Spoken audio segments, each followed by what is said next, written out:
Hello friends, I hope you are doing good.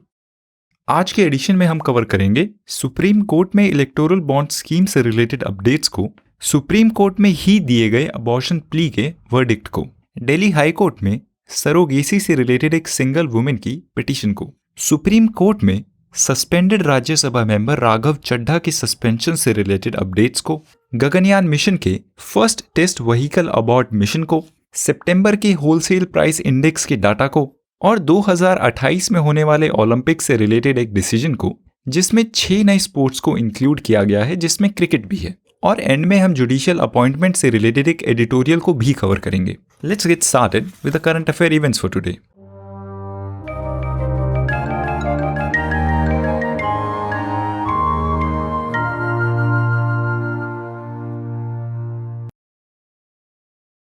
ये आज की पहली न्यूज़ है जुडिशरी से और इसका कॉन्टेक्स्ट है electoral bond scheme.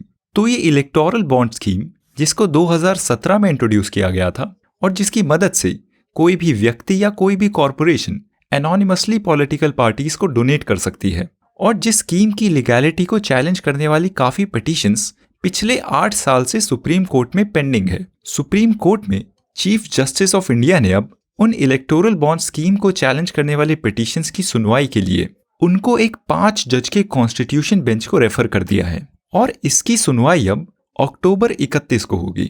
Electoral bond scheme की बात करें तो इलेक्टोरल बॉन्ड्स एक प्रॉमिसरी नोट है जिसको कोई भी व्यक्ति स्टेट बैंक ऑफ इंडिया की स्पेसिफाइड बैंक ब्रांच से खरीद सकता है और फिर इन इलेक्टोरल बॉन्ड्स को अपनी मर्जी से किसी को भी डोनेट कर सकता है, अपनी आइडेंटिटी को रिवील किए बिना। इलेक्टोरल बॉन्ड्स की क्रिटिसिज्म इस ग्राउंड्स पे होती है कि ये मनी लॉन्ड्रिंग को एनेबल करता है, सिटीजन्स के राइट टू इन्फॉर्मेशन को वायलेट करता है और डेमोक्रेसी को वीक करता है। इससे रिलेटेड आज का क्वेश्चन, बताइए कि जीरो कूपन बॉन्ड्स क्या होते हैं? क्या इंडियन गवर्नमेंट कोई जीरो कूपन बॉन्ड्स इशू करती है? अगर करती है तो उनको किस नाम से जाना जाता है?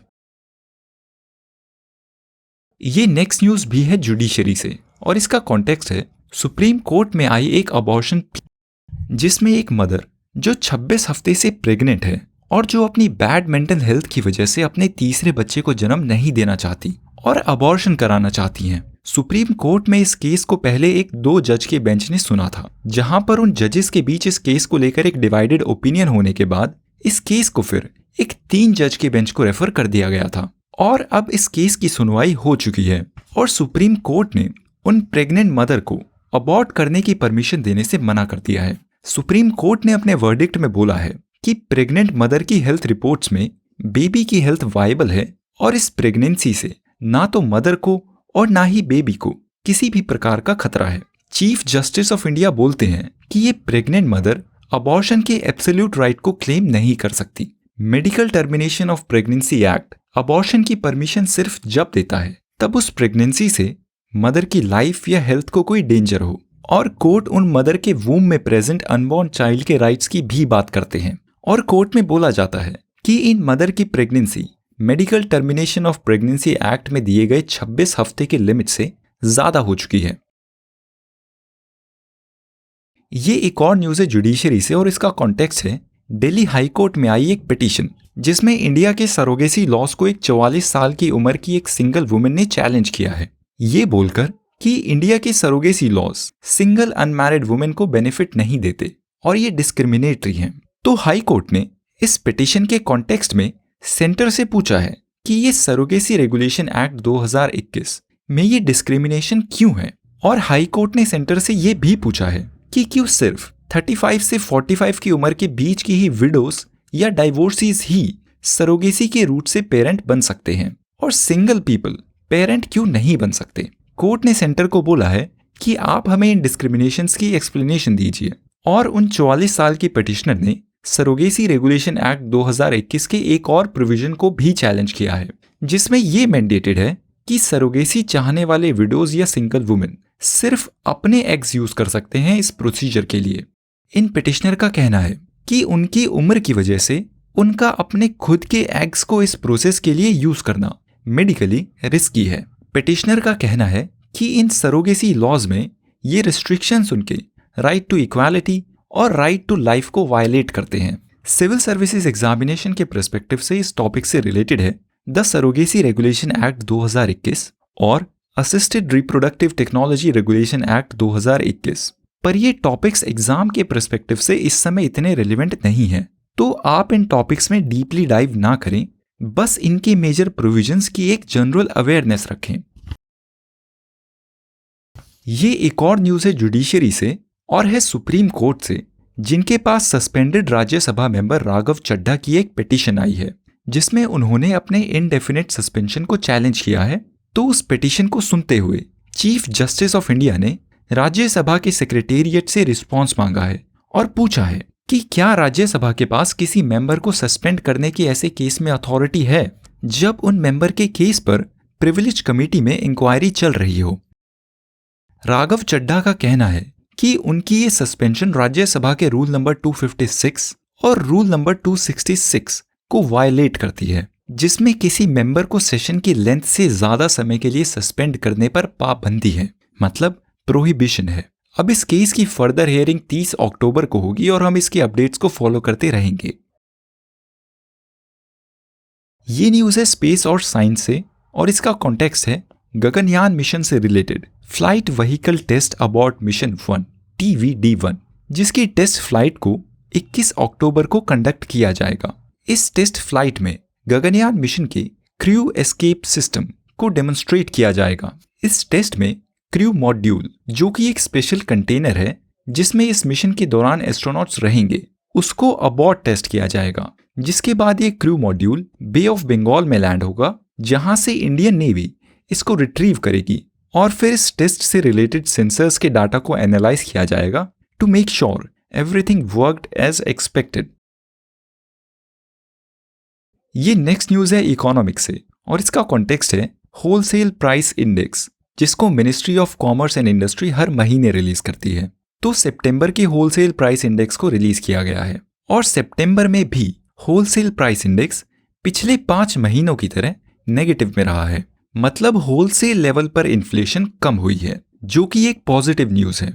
इस साल सितंबर में ये होलसेल प्राइस इंडेक्स -0.26% था। ये नेगेटिव ग्रोथ हुई है पिछले साल के सितंबर के होलसेल प्राइस इंडेक्स के कंपैरिजन में, जब ये होलसेल प्राइस इंडेक्स 10.55% था और ये पिछले साल के हाई होलसेल प्राइस इंडेक्स को ही इस साल के लो होलसेल प्राइस इंडेक्स पर एट्रीब्यूट किया जा रहा है।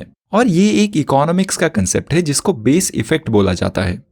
बेस इफेक्ट क्या होता है, इसकी बात करते हैं एक एग्जाम्पल के साथ। सोचिए, पिछले साल किसी क्रिकेट प्लेयर ने एक टूर्नामेंट में केवल 10 रन बनाए थे और अब इस साल हुए टूर्नामेंट में उसी प्लेयर ने 50 रन बनाए।